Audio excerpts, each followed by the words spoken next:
개에서 조금 독특한 거기는 한데 보통 일반적으로는 작을수록 빨리 죽잖아요. 쥐랑 코끼리 비교했을 때 뭔가 사실 클수록 더 오래 사는데 개는 아니단 말이죠. 22살짜리 말티즈 본 적 있냐? 본 적 있어요. 푸들 본 적 있어요. 진돗개 본 적 없어요. 멸시코기 본 적 없어요. 근데 걔네들을 어떤 한 공식에 집어넣어서 계산한다는 건 말이 안 돼요. 제가 사실 이 공식을 만들어 보려고 했어요. 유료로 쓰고 있는 AI 도구들을 활용을 해서 했는데 그나마 얘가 좀 괜찮지 않을까 싶은데. 안녕하세요. 저는 빌리브 동물병원을 운영하고 있는 황윤태 수의사라고 합니다. 만나서 반갑습니다. 옛날 거 과학적 근거는 없다. 이거는 근데 약간 제 개인적인 생각인데, 옛날에는 사람이 한 70년 살았을 거고 개들이 한 10년 살았으니까 그냥 대충 7 이렇게 나온 거 아닐까요? 그거가 가지고 있는 굉장히 큰 한계점은 결국 반려견은 크기에 따라서 수명이 다르거든요. 저희 병원에서 제일 오래 살았던 애가 22살인가 23살 살았어요. 그럼 걔한테서 단순 곱하기 7을 하면 얘는 150살을 산 사람이 되는 건데 현실적으로 그건 좀 불가능하잖아요. 그리고 초대형견들, 예를 들어서 그레이트데인 같이 제일 유명한 애들, 걔네는 기대 수명이 10년이 좀 안 될 거예요. 개에서 조금 독특한 거기는 한데 보통 일반적으로는 작을수록 빨리 죽잖아요. 쥐랑 코끼리 비교했을 때 바다생물들도 그렇고 뭔가 사실 클수록 더 오래 사는데 개는 아니단 말이죠. IGF-1이라고 하는 호르몬이 그거의 이제 이유라고 해요. 사람한테서도 있는 호르몬이에요. 그래서 대형견에서 어렸을 때부터 IGF-1의 발현이 굉장히 높고 농도가 높기 때문에 그것 때문에 얘네들이 이렇게 폭발적으로 성장을 할 수가 있고 오히려 그것 때문에 더 빨리 사망하게 된다라는 게 학술 트렌드예요.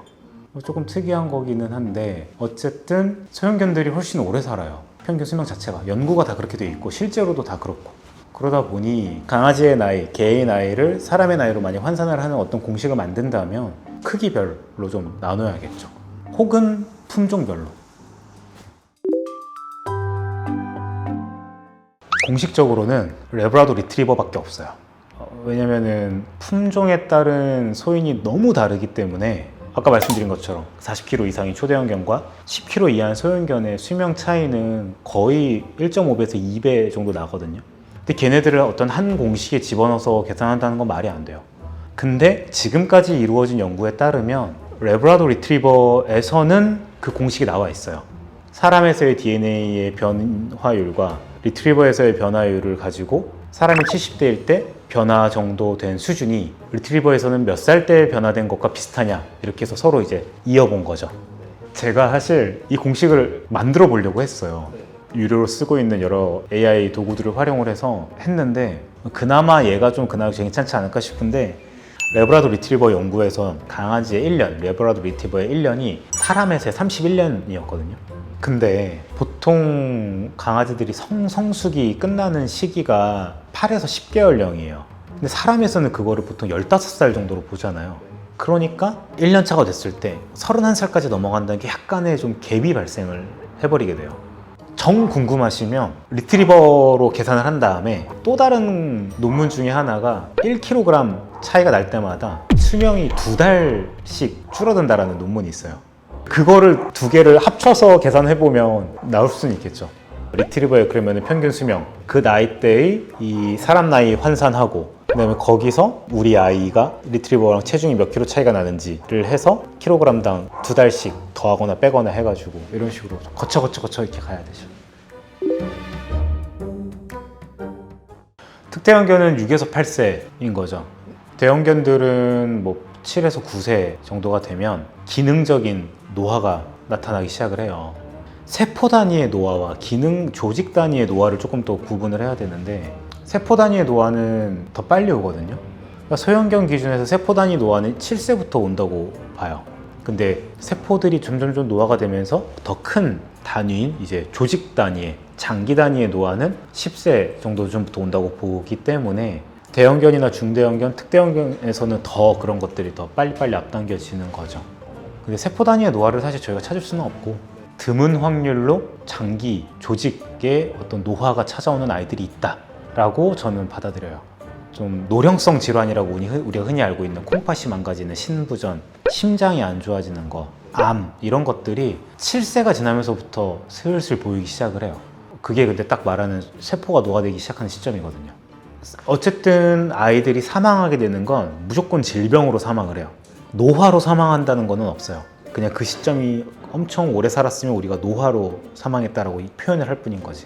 대형견이기 때문에 더 질병이 잘 걸린다라고 볼 수는 없어요. 단 그게 더 빨리 찾아올 뿐인 거죠. 그래서 걔네들의 수명이 더 짧은 거예요. 지금 이미 나와 있는 연구 결과들은 옛날에 태어나서 그 당시의 환경에서 먹고 크고 치료받은 아이들이 사망을 해서 연구 결과가 나온 거잖아요. 그러니까 지금 우리 시대를 함께 살아가고 있는 반려동물과는 분명히 다른 환경일 거거든요.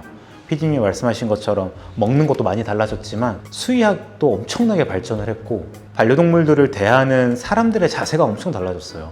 예를 들어 80년대에 강아지가 아파서 항암 치료할게요 라고 했으면 부모님들한테 그냥 호되게 혼났을 거잖아요. 근데 지금은 항암 치료뿐만 아니라 표적 치료도 하고 방사선 치료도 하고 다 해요. 그렇게 하면 수명이 계속 늘어나는 거죠. 그러니까 이 영상을 보고 내 아이의 기대 수명을 찾아보고 너무 좌절할 필요가 전혀 없어요. 그거는 그냥 과거에 살았던 아이들의 기대 수명일 뿐인 거고 지금은 훨씬 더 발전된 영양학과, 훨씬 더 발달된 수의학과 이런 것들이 아이를 더 집중 케어를 해주니까 지금 아이들은 훨씬 더 건강하게 오래 살 수가 있는 거죠. 두 가지를 생각을 해보면 일단 보호자분들이 옛날에 있던 그 계산 공식에 대입을 했을 때 우리 아이 접내라고 생각이 되지가 않아요. 왜냐하면 그거는 더 나이를 많게끔 보이게 하거든요. 그래서 그 공식에 만약에 대입을 하신 분이라면 야 얘가 이렇게 오래 살았어? 이 나이인데 무슨 검사를 해? 무슨 치료를 해? 하면서 오히려 치료를 거부하는 그런 게 더 문제이고 아이들이 얼마나 사는지 모르시는 분들은 와 얘가 아직 7살인데 무슨 늙은 아이예요. 얘 아직 10살밖에 안 됐는데 무슨 늙은 아이예요. 라고 생각하면서 또 방치 아닌 방치를 하게 되는 그런 두 가지의 문제라고 생각을 해요. 저희가 이제 처음 오는 아이들은 항상 여쭤보거든요. 건강검진 언제 했나요? 보호자분들은 얘 건강해요 라고 얘기하지만 그거는 그냥 주장일 뿐 어떠한 근거도 없어요. 검사를 해보면 종양, 허리 디스크, 관절염 아니면 치아 이런 것들을 찾아내는 게 정말 많아요. 두 번째는 또 생각보다 그런 보호자분들이 되게 많으세요. 제가 분명히 여쭤봐요. 건강검진 했나요? 1년 전에 했어요. 그러면 그 혹시 자료 가지고 계세요? 근데 그냥 그런 거 안 하고 그냥 선생님이 만져보고 건강하다고 하셨어요. 그걸 건강검진이라고 표현을 하세요. 제가 그때 무슨 검사했어요? 이런 거 안 여쭤봤으면 그럼 저는 그냥 건강검진 안 하고 넘어갈 거거든요. 왜냐면 한 달 전에 한 해를 제가 또 할 수는 없잖아요. 그거는 과잉 진료니까. 그러니까 건강검진이 어떤 건지 내가 어떤 항목을 한 건지 혈액검사만 한 거면 혈액검사로 알 수 있는 게 있고 혈액검사를 알 수 없는 질병들이 또 굉장히 많아요. 그런 것들은 초음파, 엑스레이, 소변검사 이런 걸 통해서만 또 알 수 있거든요. 증상을 보고 그때 진단이 나와서 치료를 하는 것과 증상을 보이기 전에 조기에 찾아내서 치료를 하는 거의 예우는 정말 적게는 몇 배에서 많게는 수십 배 이르기까지 차이가 나니 꼭 검사를 하시는 게 좋죠. 수의사로서 보호자들의 어떤 후회를 전해 들었을 때 종류가 좀 나뉘거든요. 좀 더 빨리 검사할 걸. 그 다음에 이왕 이렇게 될 거 그냥 먹고 싶어 하는 거 줄 걸. 그리고 안락사 하는 아이들은 제가 너무 성급하게 결정했나요? 아니면 반대로 제 욕심 때문에 아이를 너무 힘들게 했나요? 보호자들이 보통 그걸 되게 많이 꿈꾸거든요. 내 아이가 평온하게 가족들 품 안에서 잠들듯이 스르르 이렇게 세상 떠나기를 되게 꿈꾸시는데 사실 진짜 그런 애들은 드물거든요. 뭔가 되게 보기 안 좋게 가요. 경련을 한다든가 피를 토한다든가 비명을 지른다든가 이렇게 가거든요. 근데 그 마지막 장면이 엄청 사람들 뇌리에 박히게 돼요. 그래서 아이가 떠나고 나서 그 힘든 기간이 더 길어진다든가 급격한 충격에 빠진다든가 이렇게 되는 상황이 생기는데 그러니까 이별도 저는 미리 준비를 좀 해야 된다고 생각을 하기 때문에 아이가 이제 떠나게 됐을 때 아이 영정사진 어떤 걸로 할 건지 가족 사진 같은 것도 좀 많이 같이 찍어 놓고 시간 같이 많이 보내고 먹고 싶어 했었던 거 있으면 그런 것들도 좀 같이 주고 이런 것들 뿐만 아니라 떠났을 때 내가 내 감정을 사실 추스려야지 아이도 그걸 더 바랄 거잖아요. 난 내 직업도 있고 내 가족도 있고 다 있지만 이 아이한테 나밖에 없잖아요. 근데 그런 존재가 막 무너져가지고 막 이러고 있으면 걔도 얼마나 안타깝겠어요. 하다못해 뭐 장례식장도 미리 다녀보고 내 아이를 마지막에 어디서 배웅을 할 건지, 아니면 또 수의사랑도 이야기를 좀 나눠보고 내 아이의 마지막 가는 길은 좀 이렇게 했으면 좋겠다, 나는 너무 늦지 않게 이런 시점에 내 아이를 좀 보내주고 싶다, 뭐 이런 것들에 대해서 좀 생각을 정리해 놓고 준비를 해 놓는 게 후회를 좀 덜 하는 방법이라고 생각을 해요. 그러니까 아이와의 어떤 삶을 모래주머니에 모래가 가득 차 있었는데 조그마한 구멍으로 그 모래들이 계속 빠져나가는 거를 보는 것처럼 생각하시는 경우가 있거든요. 그럼 결국에는 그 모래주머니는 점점 비어갈 거고, 남아있는 모래는 얼마 안 남을 거고, 나는 막 너무 답답하고 속상하고 슬프고 이걸 어떻게 내가 막아야 되나, 막을 방법은 없고. 근데 저는 그거를 볼 게 아니라 그 밑에 쌓여있는 모래를 저는 봐야 된다고 생각을 하거든요. 그러니까 내가 이 아이와 함께 하면서 느꼈던 행복감, 따뜻함, 이런 것들에 좀 더 초점을 맞춰서 좀 바라보시는 게 더 맞다고 생각을 해요.